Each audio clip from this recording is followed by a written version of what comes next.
Hello and welcome to Footy Judge Mo. It's another episode of Counter Views with Husam and LB. Of course, the Super League is back.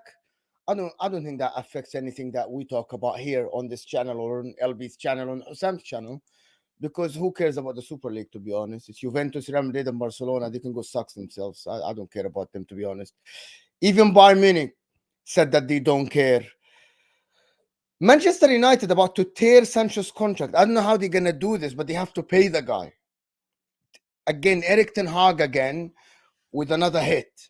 And Liverpool smash West Ham. And are they ready for Arsenal? Manchester City to complete football tomorrow to beat Fluminense, and they complete football and nobody can stop them. Right? I'm here with LB and Husam. Big up everybody in the chat. Hit that like button. And how are you guys feeling? Everybody says happy. All right. Oh, you're muted, bro. Yeah. So LB, you can talk. He can be muted. So basically, Mo muted me because I it's a never fraud. did. I never did. Anyway, guys, first of all, guys, the reason why we're late is actually Mo. Me and LB were here on time, 100%. Second of all, welcome to another episode of Husam and LB versus Footy Judge Mo. You get me where we expose this fraud on a weekly. Make sure you guys are liking and subscribing. I feel good after yesterday's victory. I know LB feels good as well. You know, his team won this week, so yeah, he had his first win in a while. So big up the chat, big up you guys. We're here, another episode. Let's do this. Yeah, let's do this. Let's start with the Super League. Listen, okay, so the question, does it matter, to be honest? Does it really matter, the Super League? Does it matter in what sense? Like, what do you mean, does it matter? Does it affect English football? Does it affect the big clubs? Does it affect the way we look at football at all? I think what it does is it highlights that there are certain clubs at the top of the game that are desperate for security, and by security it means money, right? And again, I go back to FFP. This is why this was brought in, right, to keep the top clubs at the top. And this is what the Super League does. Now, the thing is with the Super League is it's actually a pretty good competition. If you actually look at the way that it's explained, and you look at how the games would be played, it's actually pretty good. You get the top teams playing each other in the group stages. So every game, basically, there's a mint game on. That the problem is, as good as it is, it just fundamentally kind of clashes with European football heritage and the way that the football is played in this continent of promotion, of relegation, and if you don't do well in your domestic league, then you don't get in. And of course, with this new system that they're trying to implement, that wouldn't happen. You know, Liverpool could finish 20th in the Premier League, and they'd still be in the competition. So the competition, if you actually look at it, take it as face value, it's very good. It's a very good competition. It's very exciting. Free TV. People can watch football for free. If you obviously they'll have adverts on like YouTube, like you have adverts on YouTube, but people ultimately don't have to pay to watch the sport. They can just watch it for free. That's great. I don't know if they're sticking with it, but I imagine they would. The £25 ticket price cap, that's great. But unfortunately, at the end of the day, it just clashes with what a lot of Europeans believe is not something that you can change, and it's that sort of promotion and relegation and earning the right to get in the competition through your domestic league. So that's the way it is. It's a good competition, but unfortunately, I don't think you can get it in because we all want, most of us, to be able to get in those competitions through domestic league, and they won't do that. And if you do that, then the whole competition falls apart. So yeah, that's my view.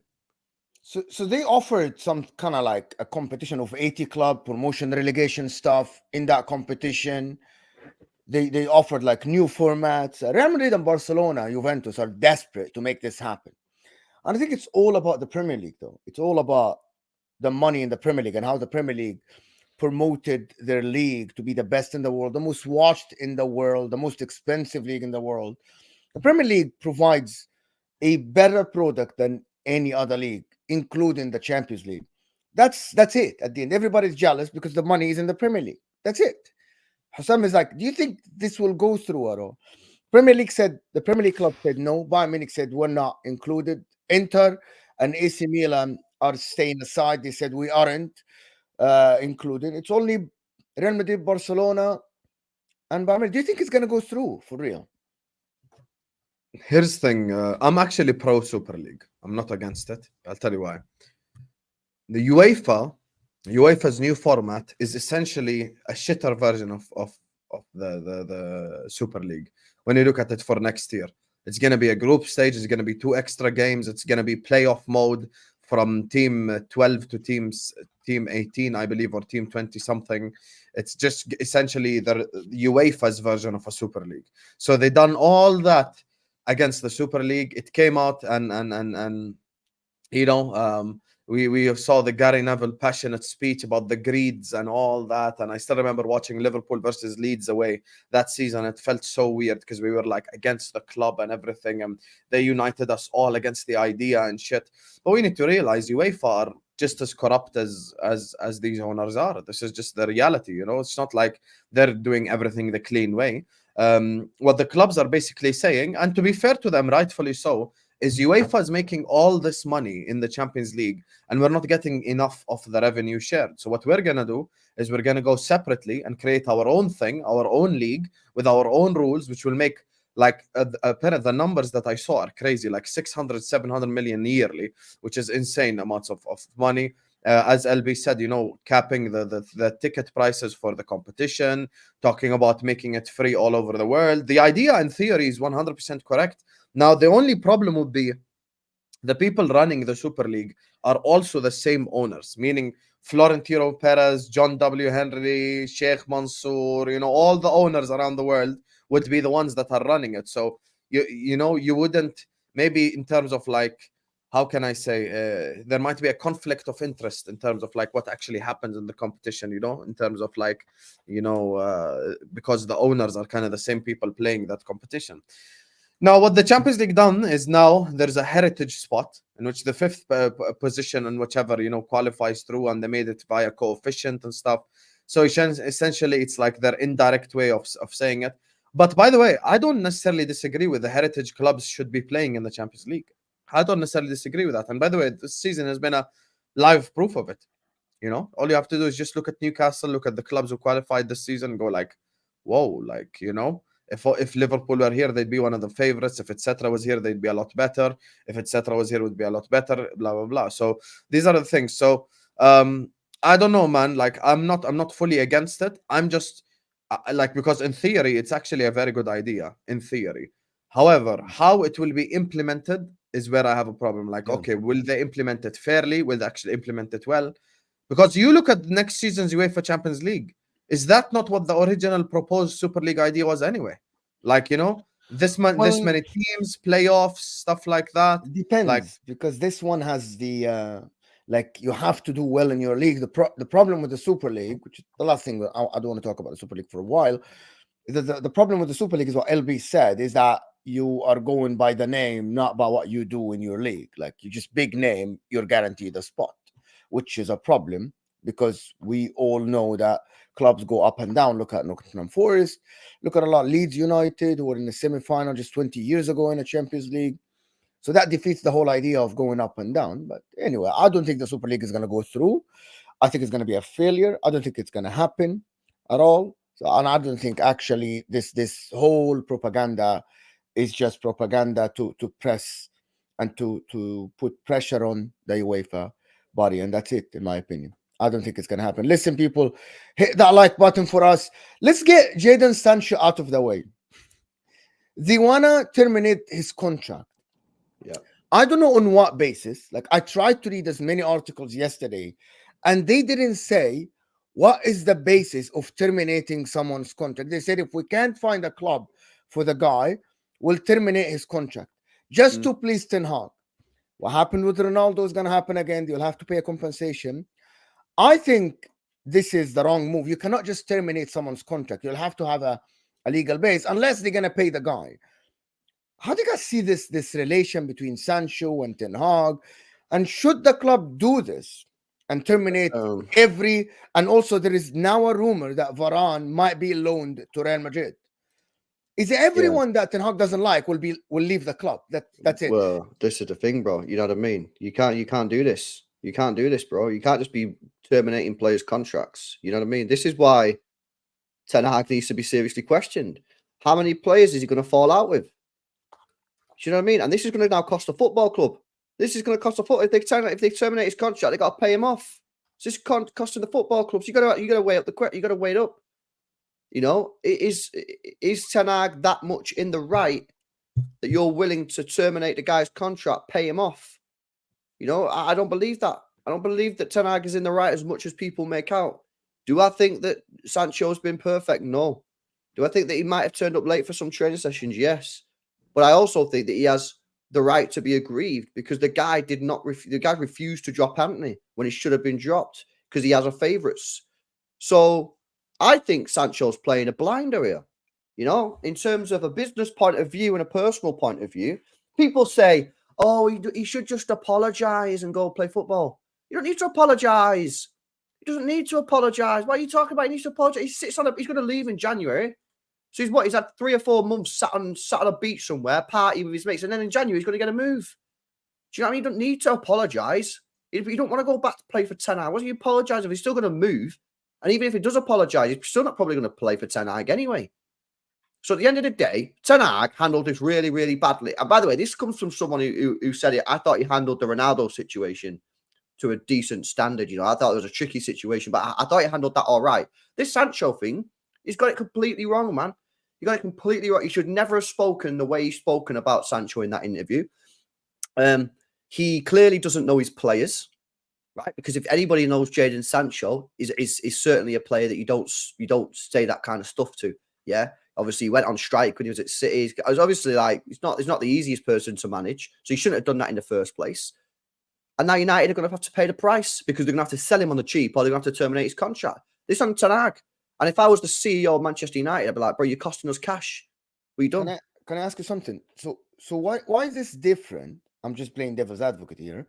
Than the Cancelo situation. What do you mean? Why is it different? Okay, so Cancelo fell out with Pep Guardiola. Pep Guardiola shipped him out on loan, and then they sold him to Barcelona.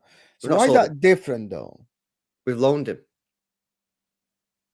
All right, so they are trying to loan Cancelo. Cancelo can't find a club. So what's the next thing for them to do then? Well, there is no difference. The fact is the player don't want to be there, right? So you get rid of him. What's the difference? There's one big difference. Pep Guardiola's credit in the bank versus Ten Hag's credit. Yeah, exactly. That's what. Well, that's one. This is a big difference, though. This is the massive difference, actually. It's a big difference. The other difference is this was brought on by Cancelo, whereas this wasn't brought on by Sancho. It was brought on by Ten Hag. Cancelo. Ten Hag is the one who started it, right? That's correct. Ten Hag started this beef. Whereas, if you believe the rumors, Cancelo was moaning and maybe kicked off at Pep in training or whatever. If you believe that, so he started that. He gets loaned out, but like Husam said, we're different football clubs. We're a different animal right now. Pep Guardiola can do what he wants, mate. You know what I mean? He's got the full backing of the board. He's got the full backing of the fans, as does Klopp at Liverpool. Ten Hag doesn't have that. This is why if you speak, this was yesterday I had a good conversation. You know, Klopp's calling out the Liverpool fans for the lack of atmosphere. There's only 2 managers in this Premier League that can do that. And it's Pep Guardiola and Jurgen Klopp. Because every other manager, if they did that, there'd be hell break loose. You know what I mean? The fans would kick off. Imagine if Ange did that. Like, the Tottenham fans would be like, who the hell are you talking about? You know, these managers have power. Ten Hag doesn't have power. He's got to tread carefully, and he's not treading carefully when it comes to Sancho. That's just the truth. Can I ask you something genuinely? Arteta, when he came to Arsenal, kicked out Aubameyang, Ozil, other players that he didn't like. And look at where Arsenal are now. So don't we think if Ten Hag gets all his... And by the way, Arteta got a lot of signings wrong, including Pepe, and there are others. So if Ten Hag gets things his way, this might turn into something down the road. I don't think you're wrong. The difference is Sancho is a big purchase buy. Big purchase by £80 million, who's on, what, £300,000 a week? Aubameyang was an aging player, yeah? Same with Ozil. And when you look at Aubameyang, he probably wasn't on 300 grand a week, and I don't know how long of his contract was left. They have a big asset here in Sancho, who fundamentally is a good player who could play for the future. Aubameyang was not a long-term project for Arsenal at that time. He was aging. He was getting towards the end of his career. Whereas Sancho's in his 20s. what is he at? 23, 24, something like that. Yeah, Sancho's young. He's That's still what at the I'm beginning saying. of his So career. Yeah. they're slightly different. You are right. Maybe it'll turn out correctly, but he didn't have to. Again, he didn't have to handle it like this. He did not have to handle the situation like this with Sancho. He's done it. He's handled it badly for me. I agree with LB the part with where he's saying about how he handled it. However, I agree with Mo's overall take. Maybe Man United are just trying to change the culture of like player power, the culture of stuff like that. Maybe they're like, we're actually gonna back this manager now to just get rid of whoever the hell he wants to get rid of, and so we can take this club to a less toxic place. Maybe that's what they're looking at. But the biggest problem here is first of all, Sancho has done fuck all for Manchester United. Let's all just cut the crap here. People are acting like, you know, Jadon Sancho this and Jadon Sancho that. Like Jadon Sancho is supposed to come in here and be the savior and shit. Like he's been at Man United. This is third year. He joined 21-22. I believe Oli was the manager at the time. He had like 6 GA in 30 games. So to sit up here and act like Sancho is some sort of game changer or some shit is rubbish. I see Liverpool fans and other fans going like, I'd take Jadon Sancho because they still watch his Dortmund comps. He's not the same player now. So it's as simple as that. If you've kicked up a fuss at multiple different clubs, I will keep the same energy wherever I go and say this, like, listen, this is a bad showing on your behalf. Where Ten Hag was completely wrong was the way he handled the whole situation, where he answered to the whole situation. All he had to say was Sancho is ill, Sancho is not good, you know, Sancho is sick, Sancho has COVID, whatever. Just make up some shit and just go with it and just keep it stepping. And no one would have asked any question. But instead, he decided to go public with the beef. And now Jadon Sancho has every right to respond. And that's where all hell broke loose. So essentially, that's where the problems lie. Because all he had to say post Arsenal, I still remember they asked him about Sancho. Literally, all he had to say was Sancho's sick. Sancho can't play because he has a thigh something. Just make up some shit. You know what people usually say. You know, yesterday he had a bad lasagna and he woke up vomiting. Like tactics. It's not easy to make. It's not hard. Sorry, to make up excuses. Just make up excuses. Make whatever you want to say. But for me, my problem is how he Ten Hag handled that situation publicly.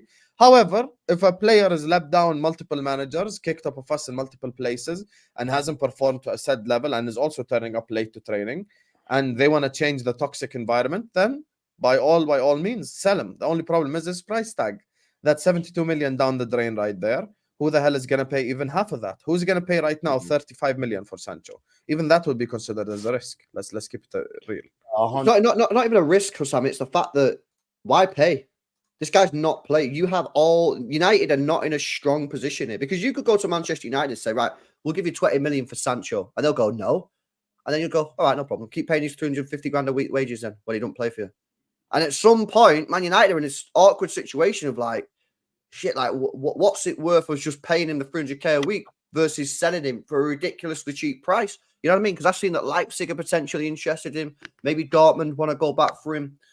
And this is why I think the CEO will not be very happy with how Ten Hag handled it.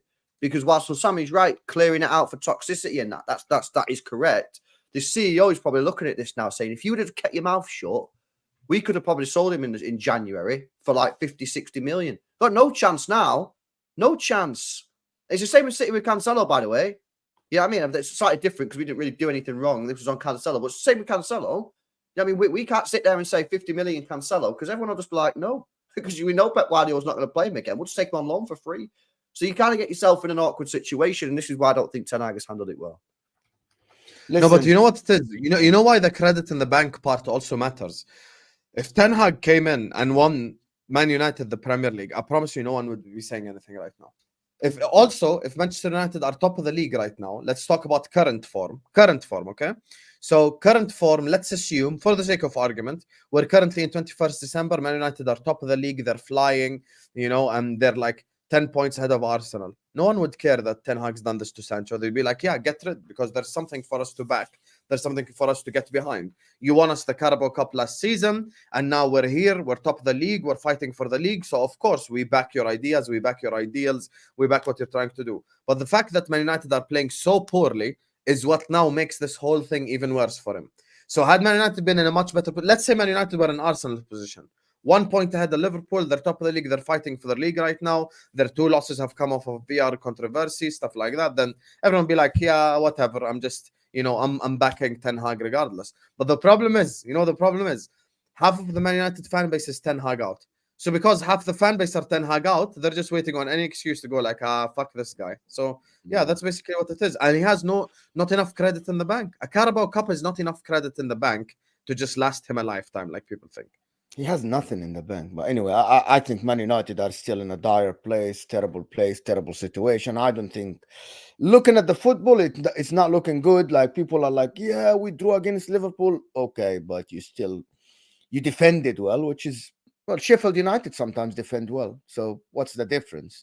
At the end, yeah, it's just, yeah, you defended well, but you created fuck all. You created a couple of chances on the counter. That's not the standards of Man United. But moving on to Liverpool, though. Yes. Smashing West Ham yesterday without Mohamed Salah starting, without, like, McAllister isn't there. Konate was on the bench. Trent was on the bench, playing a very, very good game. Curtis Jones showing levels. Harvey Elliott playing well. And these are youngsters that nobody talks about them. Like, Curtis Jones is 22 years old. I think Harvey Elliott is 20 years old. Listen, are Liverpool ready for Arsenal, though? Is that the perfect response? Is that Liverpool telling Arsenal, listen, what happened against Man United will not happen against you. We are ready for you. And Jurgen Klopp, an idiot, calling fans and give your ticket away. That's just idiotic. No. He's 100% right. You're not a Liverpool fan. You don't know what he's saying. The atmosphere at Anfield this season has been dreadful. Jurgen Klopp is 100% right to call out the fans. And I've spoken to local scousers who go to the game and they tell me, listen, it's not even the tourists, like, because people, you know what it is. Whenever it's like a shit atmosphere, people will always blame, oh, it's the tourists, it's the blah, blah, blah. They broke it down to me. They told me it's like 55, 60-year-olds with a season ticket for the last 40, 50 years that they don't want to give up, that are not singing, that are not standing up, that are not getting involved. The atmosphere has 100% been dead at Anfield. That game against Man United. No, if you let me finish, Husam, you will know what I'm talking about, but you didn't. But one second. Watch the first 5 minutes. Please, just after the stream, after you watch me and Troops, go and watch the first 5 minutes. Just watch the first 5 minutes of Liverpool versus Man United. Proper atmosphere, everyone shouting, screaming, Anfield singing. Boom. 10 minutes later, it died off. So what he's saying is, in a game like the game against Arsenal, we remember what the Anfield atmosphere done to Arsenal last season. We saw it 6 months ago. We don't have to hypothesize. They shot the bed. Husam, you cannot tell fans to give your tickets away if you're not in shape. That's kind of weird. I thought that was weird. No, he's saying in shape to sing, like give atmosphere. Yeah, he's not saying like if you're a bit overweight, bro. Exactly what it is. But you cannot just tell fans to give your ticket away. You tell fans to go and Yeah, you can. You can say whatever you want. Yeah, you can. Yeah, it's weird. For me, it's weird just to say that. To be honest, He can say what he wants. he can Anybody can say what he wants. I can say Klopp is an idiot, and I can say what I want. Am I right or wrong? It's up to the atmosphere this season in multiple big clubs has been crap. Let's just say it as it is. To be fair, the one club where I watch consistently, where, to be honest, they do make some sort of good atmosphere is actually, and I hate to say this because I've been on them all year long, is actually Spurs. Spurs at home is, every time you watch them, they're kind of singing their hearts out, at the new White Hart Lane. But even LB will tell you right now, the Etihad game, Liverpool versus Man United, the 12:30 kickoff, even that, the atmosphere wasn't like, usually Liverpool City games, the atmosphere is absolutely buzzing and people are singing their hearts out and you're getting songs back and forth and stuff. We didn't even get that. Liverpool Man United expected to be the big game of the season, 5:30 kickoff as well, so it's not 12:30, so we don't have that excuse. And the atmosphere was dead. So what maybe Jurgen you Klopp didn't is saying, give them something to cheer up on.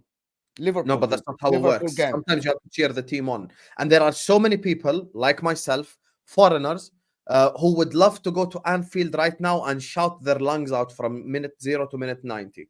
And once again, I've spoken to people, because people will always like to blame international fans or tourists or whatever.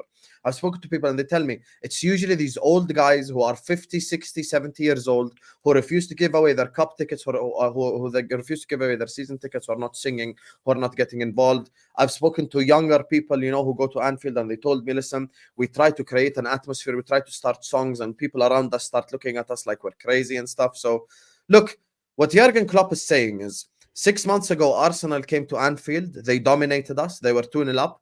and then Shaka done that dumb shit, and the entirety of the stadium turned on him. And when the stadium turned on him and the stadium got behind the players, the whole game changed because the Arsenal players shat themselves. Now, we've already seen in the documentary Arteta play You'll Never Walk Alone. We've already seen all of that. So atmosphere matters. Whether people like to it just matters. Nobody said people- it doesn't matter. But you are saying the same as Klopp. You're saying that the Yes, older and Klopp people is that right. are not saying the season ticket holders should give away their tickets. You're Yes, literally Klopp's saying 100% that. right. All right. Klopp's I'm 100% not, I'm not going to comment on that, to be honest. No, but Because Klopp I is think 100% it's right. I think You're it's not going to the disrespectful. cinema. I can. You're say- not I, going to I the think cinema. it's disrespectful. You're not to be going honest. out with your boyfriend or girlfriend. You're going out to support your football club. So Listen, I went to England and I saw families going to. It's a tradition for these families. I'm not going to comment on it. I'm sorry. You can say whatever you want. No, you're talking about. You can say whatever you want. You can say whatever you want. Now you see LB. Why me and you dunk on him every week? Because he Yeah, changes the goalpost. No, you say how whatever he you want. improved the Say goalpost. whatever you want. Say He made it about the families. What did Jurgen It Klopp is. say? You Tell us. literally said No, these tell us. What older did people. Jurgen Klopp say, These Mo? Tell older the people people. should give away their tickets. Okay, I'm not gonna comment on that. Okay, don't paraphrase. Tell us exactly, quote for bar what Klopp said. Yalla, tell the people what Klopp said. If you are not in shape, which is I know he's insane. If you're not in shape to sing and cheer, give your Yes. ticket away. Literally. Okay. And you literally just time. said that. Listen, I don't want to go into this. I do because you're I not don't gonna want open to. it to topic. Okay, You are the one. You are the one who said that. I think it's a weird thing to say because when you just said that, you just said older people that go to the games and season ticket holders don't want to give away their ticket. And I'm not gonna go into this. Let's stick to the all I'm gonna football. say is Husam, one statement. you say one thing. I'm not gonna even comment. Okay, no problem. Don't reply to it. Yes. All I'm saying is Klopp is 100% right. The atmosphere this season at the bigger clubs has been dead. It's not just Anfield. It's been dead. The Liverpool Man United game is a prime example. Our club needed our fans to step up in the stadium and shout the team on and help the team on. That's what he's saying. So all I'm saying is this Saturday against Arsenal, it's first versus second. You need every bit of advantage you can have, including the fans. So that's all he's saying, which I agree with. Talk about the football yesterday then. Yes. Talk about the football yesterday. And talk about, can I show you a clip about Mohamed Salah? Mohamed Salah came on yesterday, scored a goal. Let me show you a clip, right? A clip that I watched and it's circling around. Is Mo Salah done in your opinion? Big up to my dear friend Craig. I love this guy. Big up to him. Big up to him. I've got a lot of time for this fella. He's upset a lot of people with that video. Ultimately, he has standards for his football club, Terry. He has standards for his football club. Anyone who's watched Mohamed Salah this season knows that he's been awful. Yeah, he's lost a yard of pace. Yeah, it's not like he's bursting away from players anymore. Yeah, he's lost a yard of pace. He very rarely affects a game. And people can talk about his goal record and assists and all that, but he's not the salary he was a couple of years ago. Yeah, he's nowhere near that level anymore. Maybe he should have took the Saudi money. Yeah, and listen, at the end of the day, yet again, Craig, yeah, like I said, standards, mate. Yeah, the guy's a paid employee of the football club, Mohamed Salah. Paid employee. Yeah, stop having emotional attachments to these people so that when they do drop stinker, that you get, but look at what they've done for the club. And what, mate? In 5 years' time, Mohamed Salah won't be playing for your football club. So why are you so emotionally invested in him? Yeah, he's a paid employee that is replaceable.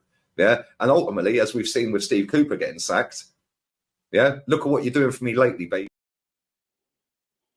So another one that's saying Mohamed Salah is not the same. He isn't performing, and I thought that was kind of straight. When I saw this clip this morning, it was circling around Twitter. I'm like, how can someone have 11 goals, 7 assists, and you're saying he's dropping stinkers? And I'm like, this is kind of strange to me. First of all, big up to Lee, regardless. Because Lee and Terry, it was a great show, and Lee says what he thinks, which he thinks about that. Second of all, Lee is 100% wrong, and I'll say this to his face, because if you've been watching Liverpool Football Club this season, the only guy that is keeping the standard from our front line is actually Mo Salah. As things stand, the guy with the second most goals in the Premier League, Mo Salah. The guy with the most assists in the league is Mo Salah. The guy with the most big chances created in the league is Mo Salah. Eye test doesn't lie. He's 100% wrong. Eye test does lie.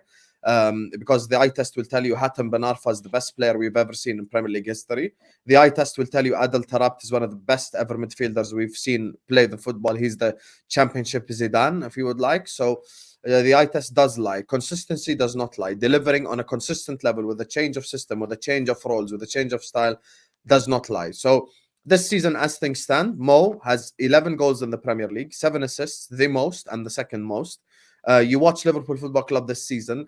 Diaz has got 3 goals in 16 games. Darwin Núñez got 4 goals in 15 games. Cody Gakpo got 2 goals in 15 games. Diogo Jota got 4 goals in 12 games. So the second best player after Mo Salah has 1 goal every 3 games. So if we're talking about standards and selling players and keeping a high standard for the football club, then we should talk about the other 4 forwards consistently letting us down before we speak about Mo. And even when he has bad games, the City away game, as an example, he's the one who played that pass to Trent. Now, some people might say that pass is really simple.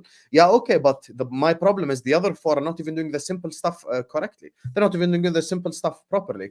The game against Man United, Mo Salah got locked up by Luke Shaw. The 2 most dangerous chances he created. The pass to Núñez, where Núñez and Diaz had the most dumb and dumber moment of the whole game. The layoff he had to Trent Alexander-Arnold. Yeah, these are all simple things, but these are also simple things that others are not doing on the football pitch. So this is why exactly why, if we're talking about standards and if we're talking about keeping a set standard, then Mo Salah is the standard. As things stand for me, he's the best player in the league. He's the best forward in the league. Over the last 5-6 years, Mo Salah and KDB, those 2 for me have been neck and neck, the 2 best players in this whole league, and no one can deny it because they've always been a level above everyone else. And it's about the consistency. What's the difference? What's the difference between Michu and Harry Kane? Michu done it for 1 year. Harry Kane done it for 10 years. That's the difference. So consistency is key. Consistency is what separates players. And for me, I look at Liverpool Football Club yesterday. Mo Salah comes on, immediately creates the most dangerous chance of the game, scores a goal, gets on the end of things. And if we're saying Mo Salah's dribbling ability is not what it was 17, 18 years ago, 17, 6 years ago, 5 years ago, because he lost a yard of pace, no problem. But Diaz is not dribbling past players. Núñez is not dribbling past players.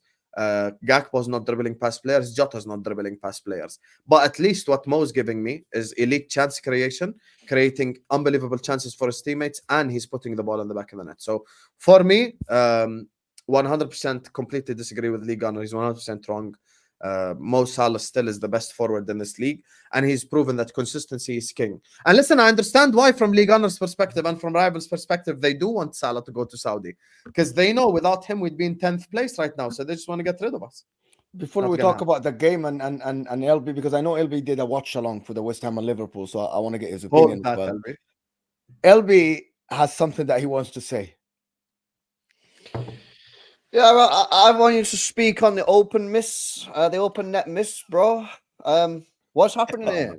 We see it with Núñez every week. Now, is Darwin Núñez starting to rub off on Salah? You know what I mean? This pause. This situation with the open nets. It's becoming a real thing at your football club, bro. And Yes. Salah yesterday. What's going on? Darwin Núñez has 15 big chances missed in the league. You know, when you go to the Premier League website, you go to the big chances missed. There are 3 frauds and 2 good players, and you could tell by the ratio. The 3 frauds are Nicholas Jackson, Rasmus Højlund, and Darwin Núñez. Those 3 are in the top 5 for big chances missed in the league. The other 2 are Erling Haaland and Ollie Watkins. Now, the reason why no one gives a fuck about Erling Haaland and Ollie Watkins is because Ollie Watkins got 10 goals, Erling Haaland got 14 goals. So when you have 14 goals and you got 17 big chances missed, you're like, it is what it is. But when you have 4 goals and you have 15 big chances missed, you're like, there's something happening here. Now, of course, that miss from Mo Salah was a horrible miss. You know, Darwin Núñez has done that 15 times this season. So, if you're telling me, I'm just used to it now. But listen, he should have scored 100%. But he did eventually score. So, look, I know we create Mo Salah. If you tell me right now, my life is on the line, name one Liverpool forward that you trust with your life to score a chance. Salah, of course, Mo Jota. Salah. Jota, Italy is Jota. Here you go. But listen, let's talk about the game. Should we? The question is, should we? LB, you saw the difference in your club when Haaland got injured. You saw the difference. And yesterday, Mo was on the stream on my channel where LB was like, I've got bad news for the Premier League. You can't let it go, bro. Erling Haaland is the bad. final say, man. Just let it be. No, he's all Jota. Sit your ass down. Jota's an Okay. elite goal scorer, no? Jota is a good goal scorer, of course. Yeah, he's a Yeah, good he's a good- finisher. He's, of course, yeah. he's a very good brilliant finisher. So let's Yeah, he's not a forget. very, one very goal, good one goal finisher. every 3 games. Elite Great goal stuff. scorer. Great No, he's a stuff. good finisher. He doesn't He's a play good enough finisher. minutes, I think, Jota, to be honest. Exactly. He's No, an no, elite goal scorer. listen, Mo Salah's our best forward from every angle. Yeah, I'm of saying. course. Yes, of course. Let me do the super Finishing, chat and then- creating, everything. Let me do this couple of super chats. This sort of mood I expect the Anfield should be like Raja Ultras in Morocco, Raja, or Dortmund fans. I was at a Legends game in Dubai and we had a better atmosphere than Anfield at the moment. Oh, thank you, Kenneth. Yeah. And he's come back and said, don't be shameless, LB. Salah had not time to react. No, Salah had No time to react. So had time to react. But yeah, The thank you reaction so time much. the reaction time was small. Okay, kind of listen, boxed up. Muhammad He Salah shouldn't have- sometimes, Husam, you have to admit, Muhammad Salah sometimes misses some easy chances. Yes, But sometimes he 100%. comes out with unexpected things, which is Yes. like an assist, an outside of the foot assist that nobody is seeing, a goal out of nowhere. So he does have both. But talking about the game, which game, LB, should Liverpool fans focus on? Manchester United at Anfield or West Ham? They are going to the Arsenal game. Which game should they say, oh, this is the benchmark? This is what Arsenal should expect. Should they expect the Liverpool that played against Man United or the Liverpool that played against West Ham? I didn't think Liverpool were good last night. All right. Let him finish. Go ahead. No, I didn't. Elaborate at least. Give us at least some explanation. No. Yeah, but you got to let it brew, bro. You say you throw it out there, yeah, and then you watch the room react. Nah, honestly, I didn't think Liverpool were that good last night. I thought West Ham were absolutely atrocious. The defending from West Ham United yesterday was some of the worst defending I've seen from a Premier League side in a long, long time. A long, long time. Szoboszlai, they just let him shoot from the edge of the penalty area. Why not closing that down? Same with Cody Gakpo. Curtis Jones, the guy just run through the whole defense. Like, why is no one putting in a tackle? Salah, the Salah goal, he got counter-attacked on. Fair dues. I didn't think Liverpool were very good last night. I thought they were very wasteful. In fact, they scored 5 goals. I thought they were very wasteful. A lot of shots from the edge of the penalty area went wide. Nunez didn't really do too much. I don't think Liverpool were very good. I just thought West Ham last night was shambolic. Shambolic. They should have played their full-strength squad. I think it's an absolute disgrace from David Moyes that he is in a quarter-final of a domestic cup and he goes to Anfield and against a team that is weakened because obviously they didn't start the full squad and plays that weakened side. Absolute shocking behaviour from West Ham. But no, I don't think Liverpool were very good. I don't think Liverpool were very good at all. I thought they just took the chances when West Ham decided that they weren't going to defend. A couple of nice strikes from Gakpo and Szoboszlai. I don't think Liverpool were very good last night. I wouldn't read too much into that. Before Husam talks, can I say, Husam, I'm gonna let you respond, but can I just say my thing? We here on this channel do not agree with what Lee Gunner, what LB is saying. We do not agree with what LB is saying. I think Liverpool they were good. I think they created enough chances to win 6-7-0. Yes, they were very wasteful, but they had some individual brilliance. That goal from Szoboszlai, he's shooting from 25 yards. Defenders normally don't close down that well. It was a brilliant shot in the corner. No. You closed him down. Amazing. Let me finish. We didn't interrupt you, right? I think Liverpool were very good. Curtis Jones was moving very good. Even Darwin, listen, this is Mo saying, even Darwin Núñez on that left side was creating danger. The only thing he missed, Darwin Núñez, is a goal, but he wasn't the striker yesterday. It was Cody Gakpo. So even Darwin Núñez played all right yesterday, way better than when he plays at the forward. I think Konsa was good, and I think Gomez getting at the end of things and trying to support the attack. That's what I saw yesterday.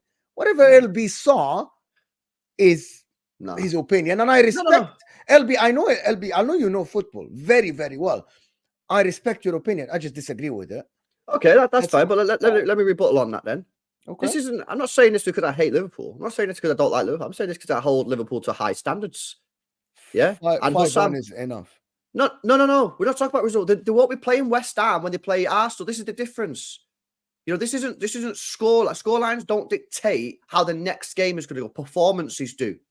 And I'm telling you, my personal opinion, that performance from Liverpool last night, I didn't think it was very good.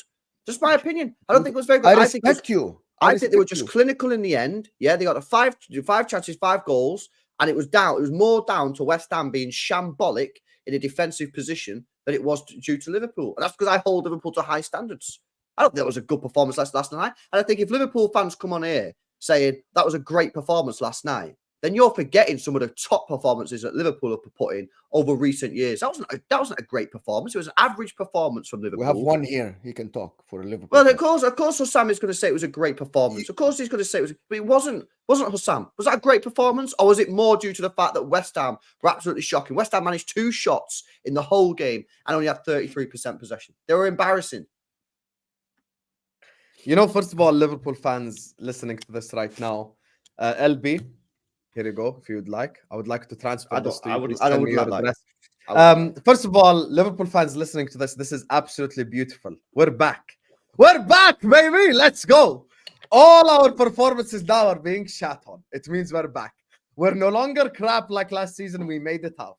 We made it out, Habibis, because now a 5-1 win against West Ham at home. Absolutely dominant performance, dominant win is no longer looked at as an unbelievable Liverpool win. We're back. We're back, baby. I love this. I love this. As soon as I heard LB, we're like, yo, Liverpool are back, baby. Because last 6 games I watched of Manchester City, I'm like, damn, they look like shit. But they actually lost, you know, they dropped points in 5 of them, you know. Even the game that they won against Luton, they didn't really perform well. So yesterday's game, Liverpool Football Club, you know, men lie, aka LB, women lie, numbers don't. 29 shots, 11 shots on target, 70% possession, almost double West Ham's passes, 12 corners. It was absolutely dominant. We annihilated West Ham. We made West Ham look bad. That's the same West Ham that people thought we should be worried about headed into this game. I wasn't worried personally. Even when you look at their starting 11, there wasn't much rusting there. You know, they had their stars, the Edson Alvarez's, the Bowens, the Kuduses, the good players in their squad all played. And then even the average players came off from the bench. Maybe like the good players as well came up from the bench, like the WordPresses and the Paquetas, but we made them look like shit because we absolutely dominated them. And I think the main change was Nunez playing left wing. I've been saying we should play Nunez left wing for a while now. I've had enough of Diaz. Even he came on, couldn't dribble past Kufal. So this is beautiful. Me listening to this from LB is just unbelievable because I know now they're actually worried about us. No, you're taking this wrong. I know what you're trying to do. 5-1 win against West Ham is at home, where we dominated the fuck out of them, is now not a good performance. So Liverpool are back, folks. Because the scoreline is not always reflective of the performance. That's not how football works or something. You know that. I'm saying yesterday, whether you win 1-0, 5-0, 10-0, doesn't matter. It's a knockout game. This doesn't matter about goal difference. Yeah, I'm telling you, genuinely, I was not that impressed from Liverpool yesterday. I thought there was a lot of stuff that you were poor at. I thought it was a mediocre performance against a really, really poor West Ham side. Now, if you want to take that as, I'm saying that because I'm worried about Liverpool. I've been worried about Liverpool all season. I told you on multiple streams that I think Liverpool are a great side and I think that you are back this season. But I'm being honest with you and said I don't think last night was I don't think it was a good performance.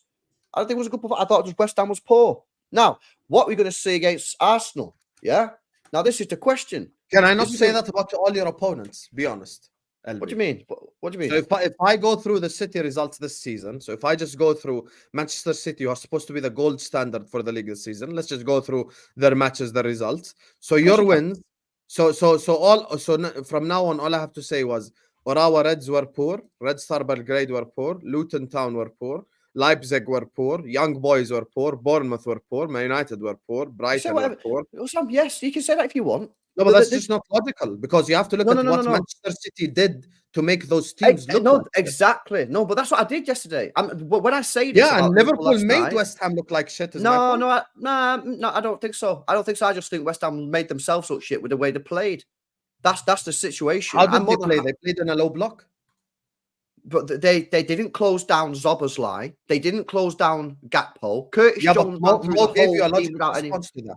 Let's go point by point. Mo gave you a logical response to that. Usually, let's all be honest here.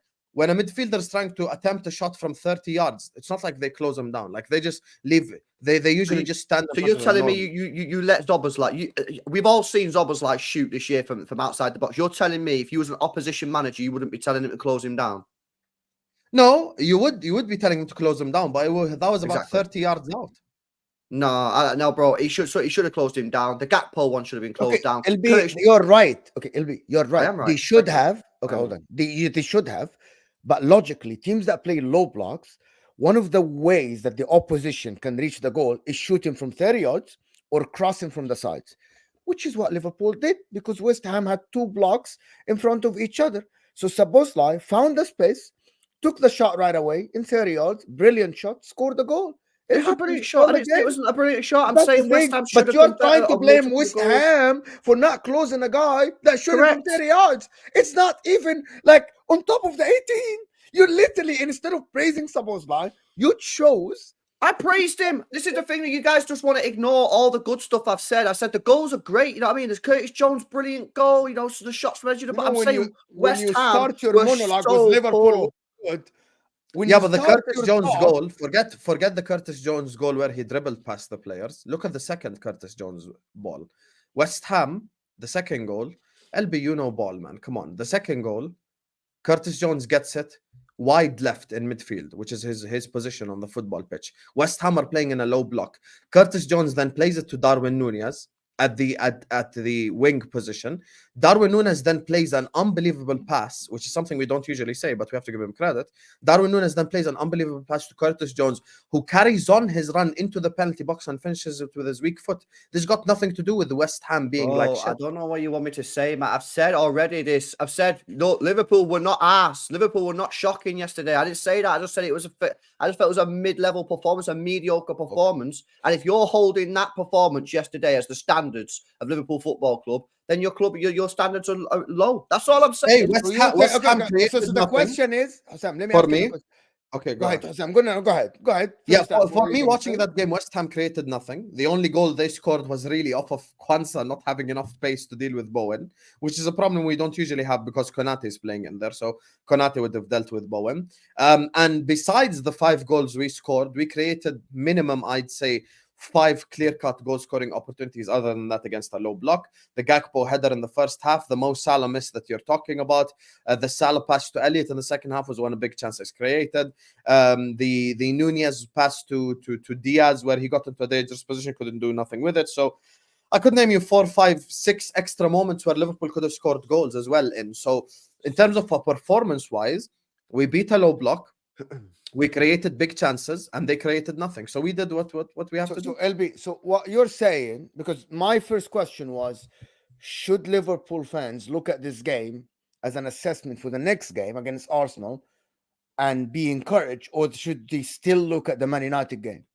So based on what you're saying, Liverpool fans shouldn't be as confident against Arsenal because this performance wasn't the greatest. Was all right. It was just all right.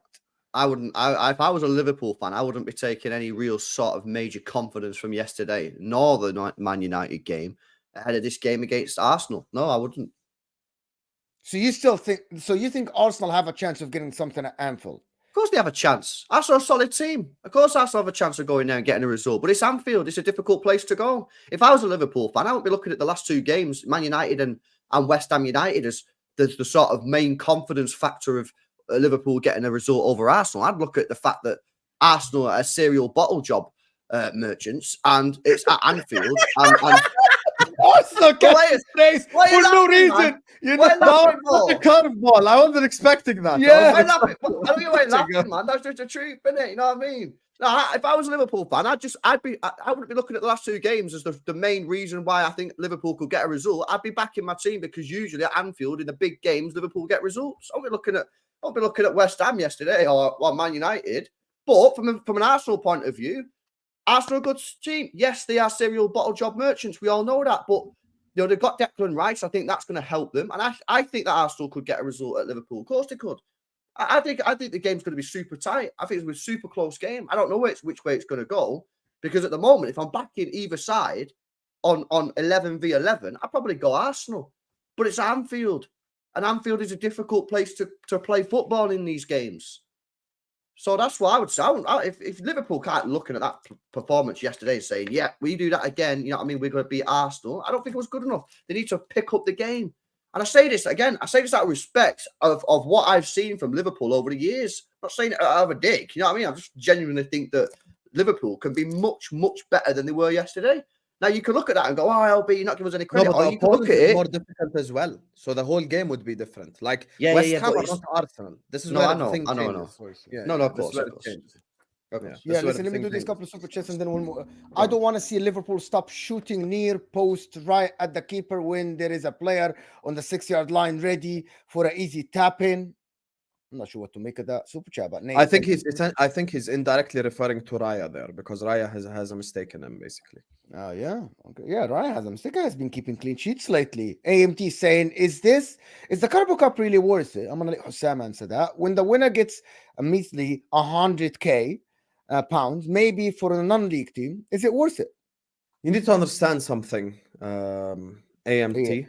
and this is one of my guys as well, who's always on my channel. Big up for supporting Footy Jadmo as well. You know your problem? You're looking at this from a monetary perspective. The winner of the Premier League versus who finishes second in the Premier League, there is not much difference in terms of prize money. You know, it's not everything in football. You're a football fan, my brother. That 100 grand will not be put in your bank account. Why do you give a fuck about how much money your club makes when you win a trophy? It's about winning a trophy. And here's the thing about the Carabao Cup that many people do not understand. The Carabao Cup is a fantastic catalyst for the rest of your season. This is one thing that people just need to, if they just got the idea of the Carabao Cup, they would just get exactly where I'm coming from. Manchester City have used the Carabao Cup perfectly over the last couple of years, many times. Win the Carabao Cup to catapult them into bigger and better things as the season progresses. By the way, using your logic, winning the FA Cup only gets you about 1 million. What's 1 million gonna do you? That's probably maybe not even enough to pay staff over like 5-6 match days. Like, so you have to come up here and you have to say prize money this, prize money that. You're a football fan, not an accountant. I don't give a fuck about prize money, respectfully. I want Soboslai, I want Gravenberg, I want Nunez, the players who have been at Liverpool Football Club and haven't won nothing yet, to smell and to taste the smell of silverware, so it pushes them on to win more silverware. That's just how it goes. So, you know, at the start of the season, if you told me, okay, Husam, you're going to challenge for the league, win the Europa League, Carabao Cup, and FA Cup, I would have taken it. So all silverware matters. Now, if you combine, you know, the prize money of the FA Cup, Carabao Cup, and the Europa League put together, it's probably not even Gravenberg's price tag. So, like, life is not just about prize money. You ain't the accountant. Like, you're a football fan and you want to see your club do well. So it's about winning trophies. And you, as an Arsenal fan, you tell Chelsea you're a bigger club because you've won more trophies. So it's about the trophies. Simple. Yeah, 100%. Listen, we'll almost have 700 people here, guys. So hit that like button. Get us at least to 300 likes. I haven't asked for the likes enough this stream. I know you're enjoying the stream, but hit that like button. It's the only way the channel is going to grow. We're now in 7K, on the road to 10K. So please hit that like button, people. Please subscribe to the channel if you're new. And let's move on to, before Manchester City and this Club World Cup thing, was the right time for Man City to go away and take a break, go for a competition, because 1 win in 6. Was that the right time, LB, for you to get away, get Kevin De Bruyne training in a warm weather, Haaland to be back, and all Doku as well, which is a big boost for Man City? Was this the right time for you? Do you think you needed that reset button?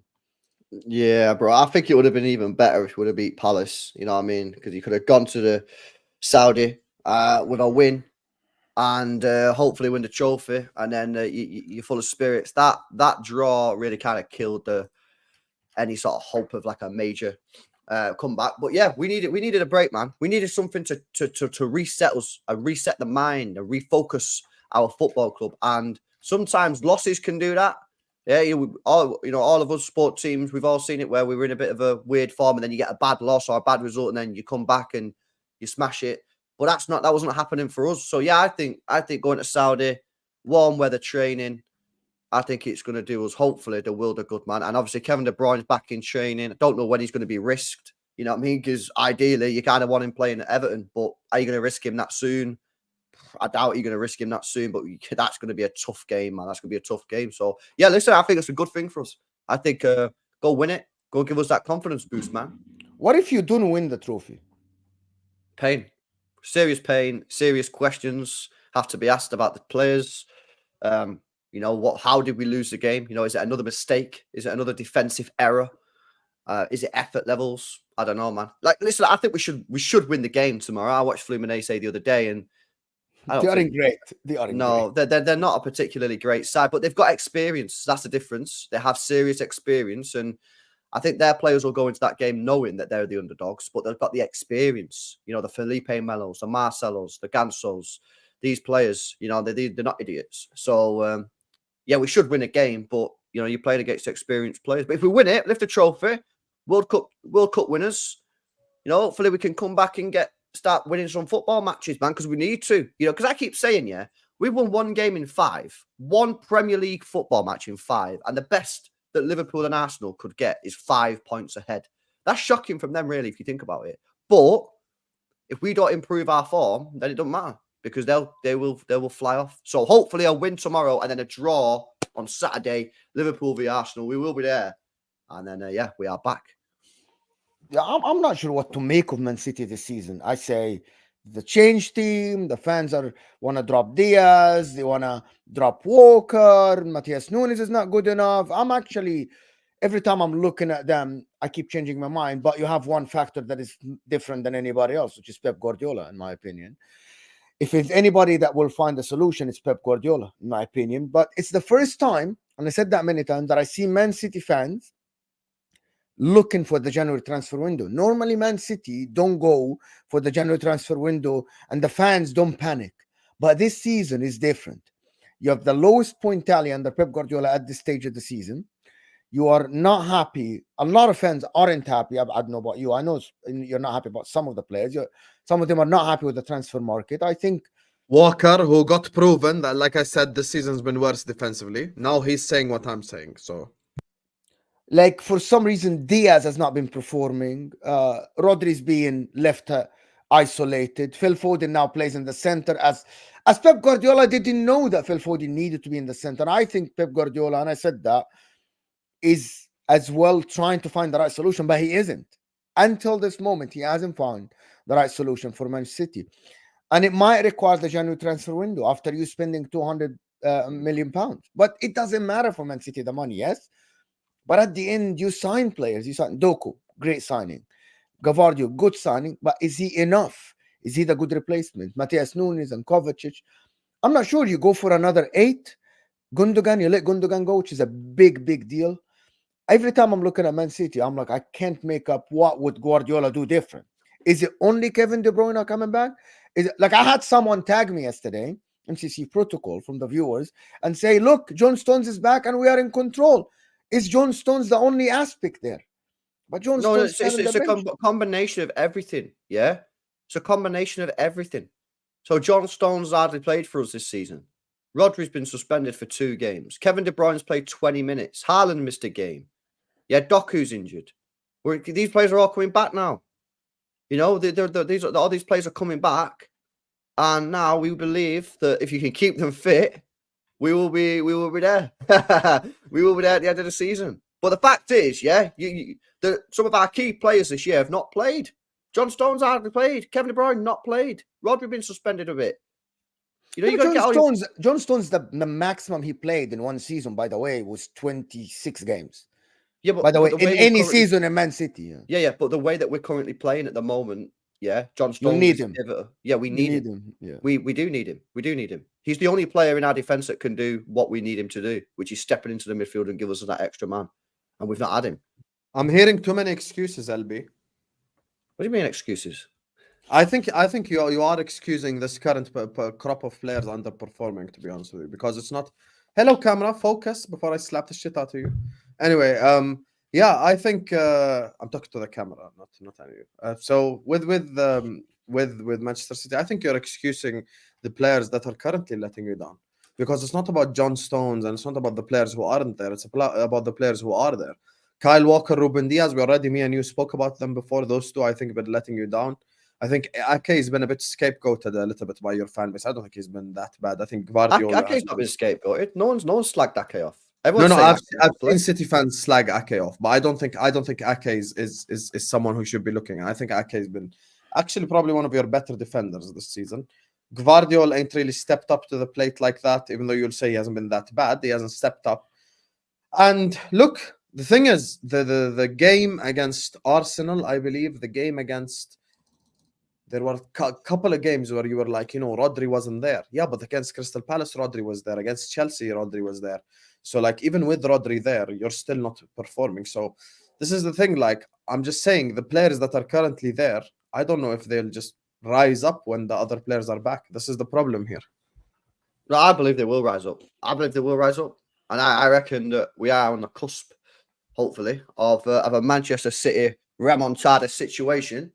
And hopefully it starts tomorrow. You know what I mean? Lift that trophy, and then we'll get back to business. But listen, I'm more than confident in my team. I've said from day one, I don't need my team to be top of the table at this period of the season. Just get me within 7 points of whoever's top. We're there. We're 5 points behind. Kevin De Bruyne's back. Stones is back. Rodri's there.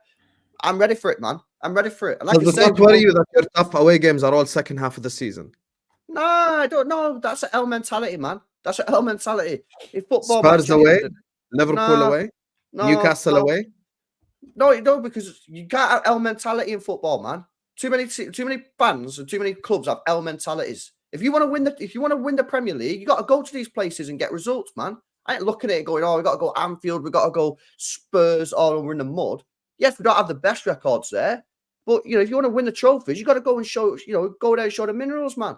So I'm backing my players that we can do it, and I'm ready for it, man. I'm ready for it. So Have you been talking to Johnny lately? yeah, okay. AMT saying I'm back again. KDB's long. I asked this question before. Thank you, AMT. KDB long injury spell. What makes you think he'll come back strong straight away? I don't think it'll be straight away, but I don't think it'll take months. You know what I mean? I think it'll take a couple of games. You know what I mean? It's about the passing quality in it that you get with KDB, not necessarily the athleticism. So I'm not saying he's going to first game in get five assists and a couple of goals. I'm saying it's just going to be good to have him in the team. You know what I mean? So that's so how would you? Okay, so question to you: KDB comes back, plays playmaker. Who supports Rodri? Most of the time, we see who supports Rodri. Like KDB, KDB solves the creative problem, right behind the forward. Now let's just ask. We're gonna get the second part of the question. But who supports Rodri then? Who does the Gundogan box to box job that can step in the defense a little bit and also supports the offensive part? Is it Nunes? Is it Kovacic? Who does that?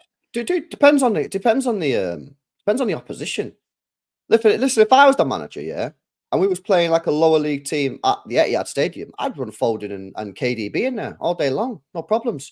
But if it's a more tough opposition, depends on how tough the opposition is. Probably Bernardo or Nunes, depending on the opposition. Not Kovacic.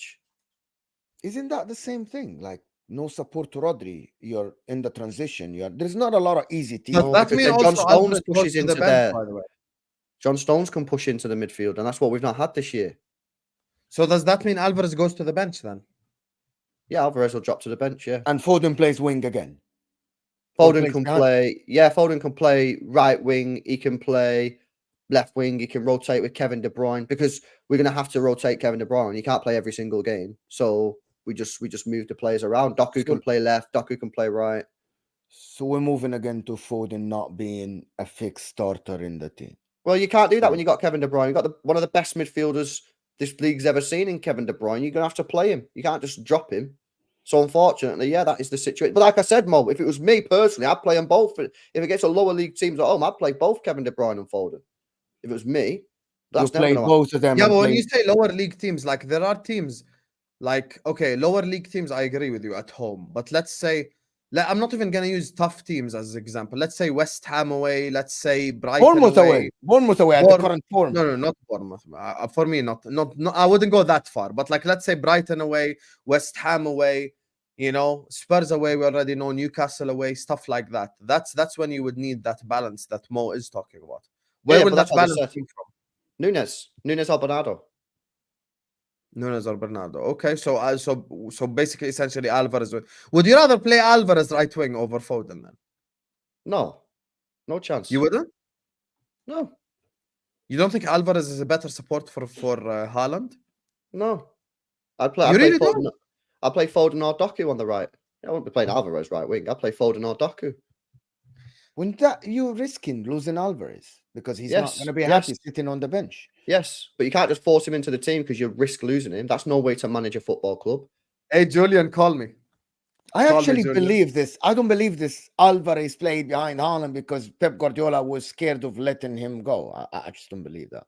I'm not buying this, to be honest. Pep Guardiola is not going to do what's bad for the team just to please a player. I don't believe that.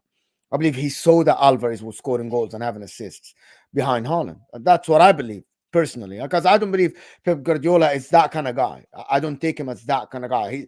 Julian Alvarez isn't Messi, to be honest. Julian Alvarez isn't Messi. You know what I mean? Yes. Like he doesn't have to please Julian Alvarez and upset Foden for him to stay. I believe that's bullshit. That's just excuses from a lot of people, in my opinion. Like, I believe Julian Alvarez was your best player in the beginning of the season. Yes. Right? He was scoring goals left and right. That's why City fans said, oh, he's Ballon d'Or, give him he won the trophies and he's performing well, but he's not performing now. And you guys just flipped on him and said, yeah, bench the guy. It's as simple as that's exactly what happened. Because in the first 6 games, he was your best player. But again, I think this Man City team, and I'm going to keep saying it, is different. And until I see Kevin De Bruyne back, and I see John Stones inverting and playing regularly, I still will say the same. Yes, you are favorites because you have Pep Guardiola, but still Arsenal and Liverpool have a chance of winning the league. And it's not a small chance. And based on, by the way, based on the current form of Man City and how you performed lately, I think it's a good chance. It's not like 10% or 5% like before. You open the door. You open the door for them, which is after the first 6 games, LB. I actually believe also, LB, you're talking about 6 games games market and KDB coming back. What if Liverpool sign a DM and a centre back? What if that happens? Then what? See, because these are the hard-hitting questions here. But no. It's not a difficult question, though, because no one's saying anything outrageous. Of course, Liverpool have a chance of winning the league. I've said that all season. Of course, Arsenal have a chance of winning the league. Everyone's just saying City are favourites at the moment, even in the current position, because of what we've done in the past, which you do have to look at history as a sort of guide. You don't go by it all the time, but you do have to go by that. You've also got to look at the fact, what I have mentioned, the fact that we're only 5 points off the top, despite our best player not kicking our ball, and our key important player, John Stones, only just coming back to fitness. Of course, Liverpool can win the league. Because the league is tougher. It's compact more. I think yes. Look at Villa now. Look at Brighton. Brighton went to the Etihad and they put in a fight. But what does that change? Doesn't change anything. It does change that Arsenal and Liverpool are still not pulling away from Man City, because they are facing the same opponents that are taking points from you. Chelsea took points from Liverpool the same as Man City. It's the same. Chelsea took points from Arsenal as well. Does that not favour Man City, though? Well, it depends, right? Because it depends how you look at it. It depends how you look at it, right? I would say I think that suits Manchester City, because when we do poorly, like we've just been through a poor patch, because teams are taking points off other teams in and around the season, not necessarily in this period, City are not miles away. Whereas if you go back 3 or 4 years, when it was just City and Liverpool at the top, Liverpool would probably be gone now. Arsenal maybe would have been gone now by maybe 12, 13 points. But the difference is because it's more compact, City is still in there. City should not be in this title race. Of course you are still in there. Nobody said that you are not in there. No. But I'm just saying, so the league being more tough, the league being more compact, I think that suits Manchester City in this situation. Even for us, we have 6 draws, by the way. I could say the same thing, because if like these 6 draws, had we just won 3 of them, we'd be like 12 points clear right now, which is insane to think of. Like Luton away, Man United at home, Brighton away, one of those games, we just got an extra goal in there. Like, you're talking about 12 points clear. So, like, I could say the same thing, because, like, the way Liverpool have performed this season overall, like, let's say 3 years ago, the quadruple charge season, or the year before that, it would not be good enough to win the Premier League title.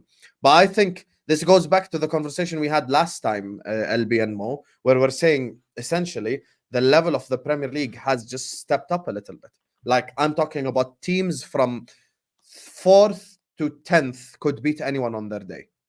Don't you think Liverpool, Arsenal... Okay, I'm not taking Liverpool of last season. Don't you think Liverpool, Arsenal, and Man City all went down a level? Don't you guys think that? That's what happened. It's not only that the team... Brentford still play the same football. No, Brentford still play the same football. No. They didn't go down. The other teams went up a level, not us. We did not go down a level. They I'm not went up talking a about level. last year. You went down from the year before when you got 90 No, something points. No. I think it's not Liverpool, City, or Arsenal getting worse. It's the other teams getting better. I'm talking about Brighton is now in the Conference League. Aston Villa is in the Conference League. West Ham is in the Europa League. You think all that makes no impact? Of course it makes an impact, because you're getting used to 2 games a week. You're elevating yourself as a player. You're playing against some of the toughest team in Europe. You're playing against teams. By the way, West Ham went away to Olympiacos. Have you seen the Olympiacos Ultras?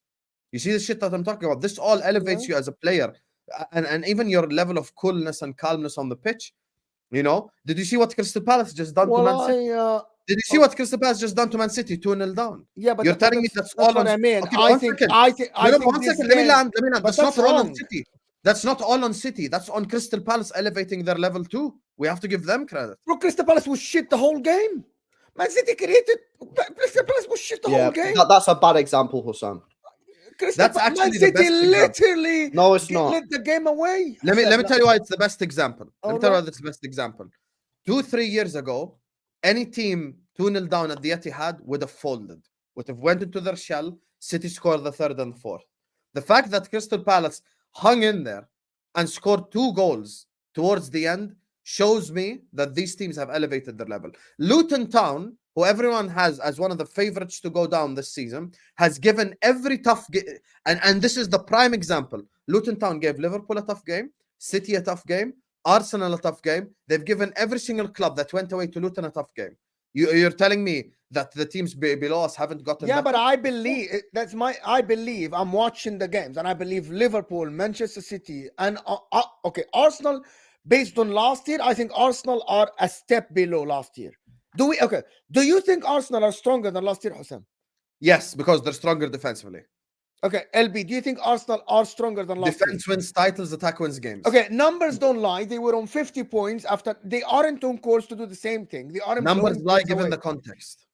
Yes, okay, that's good. I'm watching Arsenal, and I'll tell you, most Arsenal fans I still think we have a hole here, we have a hole there, we need to fix that. Yes, the defense got better, but most of the other aspects, some of them are waiting for Thomas Partey to come back so Declan Rice can move to the 8 or whatever. Yeah, but that's what City and Liverpool are saying too, because that's the point about January, and I'm talking about January. Hold on, Husam, let me just you literally sat here and told us that I'm waiting for January for Liverpool to sign a center back and a DM.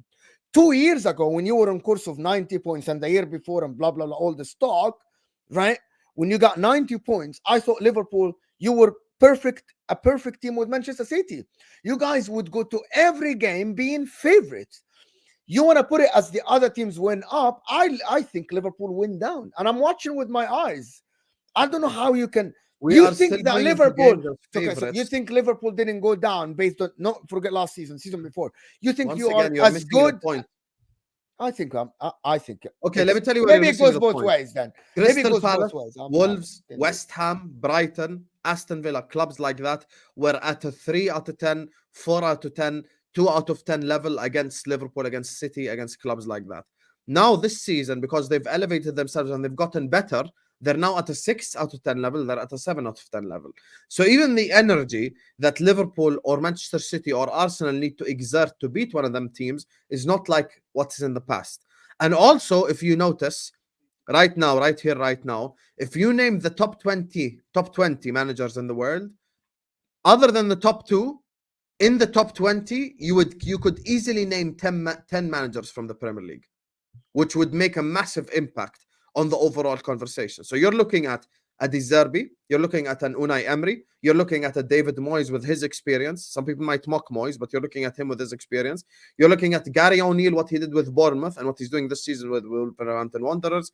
If you go to Newcastle, you're looking at Eddie Howe and the turnaround he's managed to have with Newcastle in the last 18 months, despite them not spending as much money as people think. You're looking at so many managers.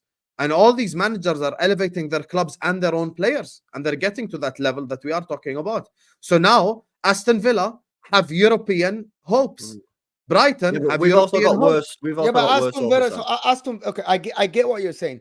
Aston Villa improved, but Newcastle went down a notch from last year. Yeah. No, it goes both ways. So it goes both ways. So Arsenal. No, I but think, now you're went playing down a little game bit. now because I you're am not. not. You, I no, am not. because you're not All I taking said, Liverpool from last year, but you want to take Newcastle from last year. Why? Why don't you take Newcastle from 2 years because we ago can as well? only take Newcastle from But- last but- year. You cannot okay, take, but but you we can also cannot leave because we Liverpool. cannot take Newcastle from 2 years ago. Do you But know? Mo, They- leave, Okay, so why are you taking Liverpool from 2 yeah, years but ago? leave Liverpool out of it. City have got worse. Arsenal have got worse. Spurs have got worse. Newcastle have got worse. Man United Spurs have got worse. Spurs have gotten better, much better. Spurs have No. gotten- No. If you look at hang on a minute, Mo. You were just talking about bloody points a minute ago. If you look at it, it's the same points, isn't it? Well, if you compare Spurs But under Conte, you don't think? See, this is me. You don't think it's harder to play Spurs this year than last year? It's definitely I harder. don't That's think it. it's. Nah, I don't think so. You don't think so? LB, last listen. season when Liverpool were crap, we went away to the new White Hart Lane 1-2-0. Like, this is what we're talking about here. Like, Spurs were crap under Conte. Let me do last this season. couple of super chats and then because I wanna talk about Arsenal a little bit before we have to end in like 2 minutes. Yes. Right. Tyler Jones here. Thank you, Tyler, for the super chat. Appreciate the support for the channel. Really appreciate you guys. People speculate Salah is done. He has no injury history. Everyone acting like KDB gonna come back and win the league. Let's see how these hamstrings are when he comes back. I agree. After surgery from hamstring, it's always on the player in the player's heads. I don't know. I'm still waiting to see KDB. I wouldn't rule him out, Tyler. But again, coming back from hamstring, back to back with the surgery, I think we'll have to wait and see.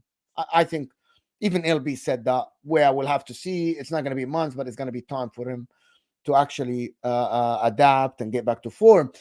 German Chicken Wing, I know he's a City fan. He's like, nah, I disagree. City dropping points against Chelsea, Spurs, Wolves, Liverpool, and Palace had nothing to do with those teams but Manchester City. Yeah, and if anyone agrees with Chicken Wing, you know you're wrong. So, yeah, Well, that's all. why is he wrong? Then? Why is he wrong? Why is he wrong? Okay, but I've already put up the super chat and explain Put to up you the right super now. chat, where- Mo. Put up the super chat. Put What's it He's on like, screen. anybody that agrees with this guy, No, is wrong. German Chicken Wing is by far the most delusional super chatter on this entire Why? application. What's wrong with that? Okay. What's wrong with that? No, What's wrong because with that? me and comment? him, I will break it down to you right now. Aston Villa, I'm looking right now, straight at this league table. Okay. Aston Villa, with the third strongest defense in the league, are managed by Unai Emery, got about 3, 4, 5 players who would start for mine and your club. Tottenham Hotspur have gotten considerably better I don't know what you're talking under about. Ainge That's nothing to do with the Postecoglou. super chat, though, Husam. But given the context, What considerably context better. do you need?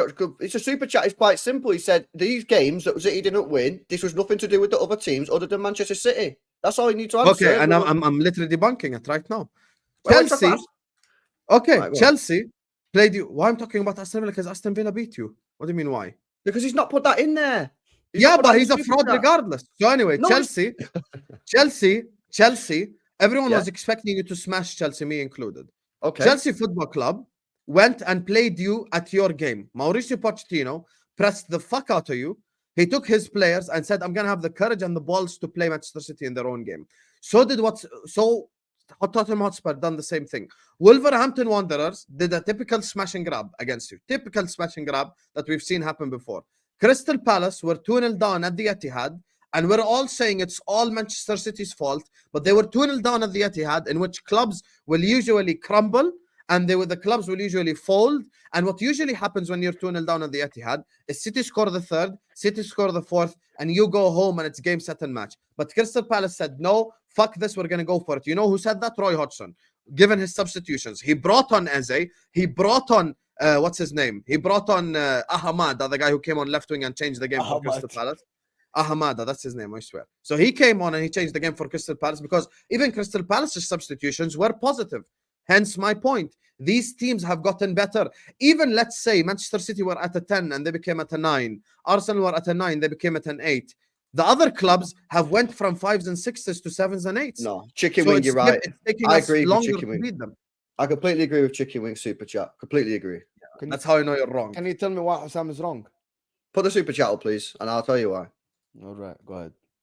Okay, so Chelsea, all 4 of their goals were Manchester City mistakes, right? That was our fault. No, it's a myth. Spurs. That's fine. What do you mean So- it's a myth? What do you mean No, it's a myth? that's a myth. That's a myth. What do you mean it's a myth? The penalty shouldn't have been given. That's number one. So the City penalty was not a penalty. That right there. Okay, so it's 4-3 then. You want to I use think it that was a logic? penalty. I thought that was a So penalty. all 4 of your goals were great. And their 4 goals was That's mistakes. not what we're saying. That's not what we're saying. What we're saying is it's down to ourselves. We let ourselves down by defending poorly and conceding 4 I could goals. say That's that how in to every our. game. Of course you can, but that's the point he's making. Yeah, That's but why he's Chicken not Wing put, is wrong. And no, if you but agree that's with why him, he's you're not put also Aston wrong. Villa in. If he would have put Aston Villa in, I would have agreed. I would have said, why are you putting Aston Villa in the super chat? But he's not put Aston Villa in the super chat because we got absolutely battered against Aston Villa and deserved to lose the game. And it was nothing really to do with us. It was just the fact that Aston Villa mint. What he's saying is, in these games that he's put on the screen, yeah, they're our fault that we didn't win those games. Yeah, and okay, you want to hear my point? My point is, I could say that every time Liverpool drop points. Against Luton, it was our fault. Against all of these guys, it was Of our course you fault. could, So but he's not done that. He's not done that. Chicken Wing's not done that. If Chicken Wing would have done that, I would agree. I would say Chicken Wing, that's a fraudulent super chat. But he's not. He's left out the ones where it wasn't ready to. He's left out Arsenal. He's left out Aston Villa. He's putting in the games that it was our fault. Chicken Wing, bro. 6 super chat, man. Big up for the donation. you're a fraud, up, and man. you will continue to be a fraud. You're not and a you just wanna fraud. give You're credit never a to- fraud, man. Anyway, Mo, 100%. I know you want to talk about Arsenal. You and LB, I know you're going to do that for a second. I've got to go set up my stream with troops. So big up. I know Mo will already do this, but if you stick on the stream, it'll take you to some ex-troops. I've got to deal with them for the next hour anyway. So stick around on the stream. It'll take you there. Big up, LB. Today, me and you, we cooked each other, not Mo, because he stopped being devil's advocate and he just let us talk football. So anyway, Big see up, you bro. guys later, Don't man. go anywhere, people. We'll stay for 5 minutes. Me and LB will just talk about Arsenal, and Husam will go set up his stream and stay on the stream. Don't go anywhere. Just 5 minutes, and we'll do the Arsenal talk, of course. So LB, well, let's talk about like the chances of Arsenal winning at Liverpool since Husam is not here. I think Arsenal got a good chance of winning at Liverpool. I think at the moment, for me, I'd probably back Arsenal. If it was a neutral ground, yeah, Back Arsenal. I'd probably back Arsenal. I think Arsenal could do it. The tricky thing is for Arsenal is they're going to Anfield, man. And that's a difficult place. And like I said, I still stick by what I said before about last night's performance. But ultimately, yeah, going to Anfield is a difficult place, especially for the big games. The Liverpool players will be much better against Arsenal than they were against United. And they're much better than they were yesterday. They will pick up their game. They will elevate themselves because they know that this is a huge game. They know this is a game that really they need to win. A draw's not great, really. That kind of is a great result for Man City if they draw. So I think it's going to be a super, super close one. I've actually, Arsenal fans won't believe me, but I've actually backed Arsenal. I've gone Arsenal 2-1. Yeah, at Anfield. At Anfield. Yeah. Wow. All the Arsenal fans will always try and say, LB, you hate Arsenal all the time. You absolutely hate. No, I don't hate you. I've actually backed you to win on my predictions. I've gone 2-1 Arsenal win. But I think it's going to be very close. It's going to be a very tight game. You know, you are going to Anfield. It's a tricky place to go, man. But I think Arsenal got a chance. I think Arsenal got a chance of doing it. But so do Liverpool, man. I don't know. I think it's a very, very close one. I actually think it's going to be a draw, to be honest. I think it's close to be a draw. However, it depends how Arsenal play football, in my opinion. If they drop deep, if Arsenal do manage the game as well as they managed against Man City, yeah, of course, that first 5 minutes when City had these 2 chances. But if they manage their energy, they don't go all guns blazing and leave spaces behind, I think Arsenal has a chance. Because I don't think the forward line for Liverpool are firing. You know, in the game against West Ham, Mohamed Salah scored, right? But at the end, it's Sabozlai. It's Curtis Jones. It's still the midfield. Sometimes it's bailing them out. Most of the time. I don't think that the forward line are Luis Diaz is not performing. Cody Gakpo isn't performing well. Darwin Núñez isn't performing well. Even Mohamed Salah lately, he has been coming out with a goal and assist. But you watch him play, Mohamed Salah is isolated. Teams are marking him very, very well. And he's not done a lot of good stuff. Yeah, he scored a goal here and there. But I think that he hasn't been affecting the game lately, like in the last 2-3 games. No, as much as before in the beginning of the season. While Arsenal, I actually think it's the other way around. Arsenal trajectory is going up. Like, I think they are getting a hold of the offensive part of the game. Even Kai Havertz scoring goals. Gabriel Jesus now playing regularly. While Liverpool, I think, are going down. Somehow, the curves are not meeting. Like, I think Arsenal are playing better than before. And I think Liverpool aren't. And that's what gives Arsenal hope. But again, it's Anfield, though. It's Anfield. Yeah. You know, it is Anfield, yeah. But listen, you know, are Arsenal pretenders or not? You know what I mean? All the Arsenal fans love to tell us in the chat, we're serious. We're going to win at Anfield then. Because I tell you what, if you win at Anfield, bloody hell, Your people will favorites. start. They are favorites to win No, I the agree. league, I in my agree. opinion. I think if Arsenal beat Liverpool at Anfield, I think they're favourites for the title in that Yeah, situation. 100%. And there's no hiding at that point. There's no I hiding. think they'll be what 8 points clear of Manchester City. City will have a game in hand, but you've just got to Anfield and won, and you beat City at home.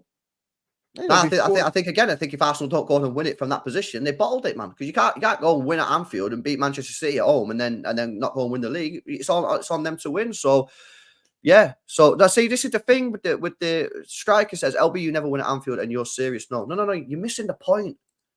You're not understanding the point. The point is that you don't need to go to Anfield and win to win the league, because we proved you don't need to do that. You don't need to go and win.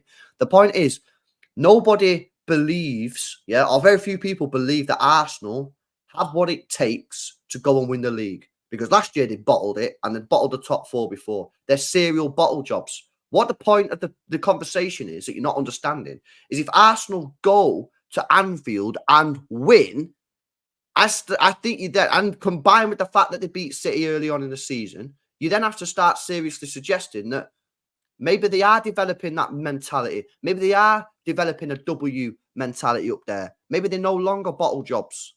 You can't just, if they go to Anfield and win, you can't just be like, oh, they're still going to bottle it.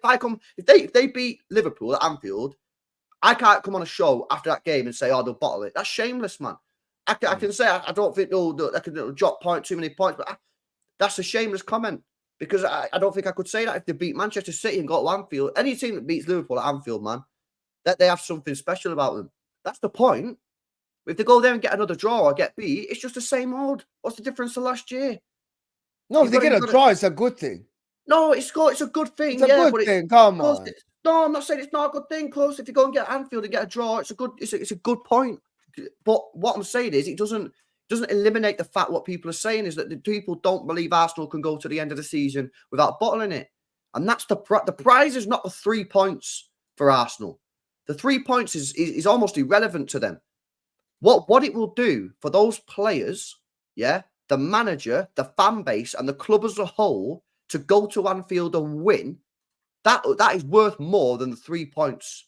Because that will give them the true confidence to say, hang on a minute, we're actually a sick team. We are worthy of being title winners. We just got to go and show it on the pitch every game. The difference is if they don't win or they draw, then it is what it is, isn't it? You know what I mean? Nothing changes. But people in the chat, stop asking, has City ever won it at again, he people just don't understand it. He just literally explained it, bro. You know he what I mean? literally just explained what he means. But anyway, thank you for everybody. LB, listen, LB's channel is in the description. It is 1 click away, right, from your subscription. He's past 10K. He needs to be on 20K by the end of January. By the end of January, 20K. Let's go, man. So 600 people here, you have to go and subscribe.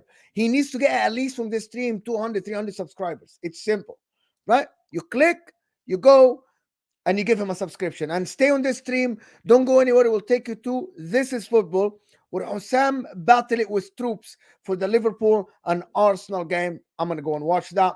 Thank you, LB. I really appreciate you, buddy, being here. Absolutely elite show every Thursday. The only place you'll find LB and Husam here head-to-head is on Footy Judge Mo. So subscribe to the channel if you're new.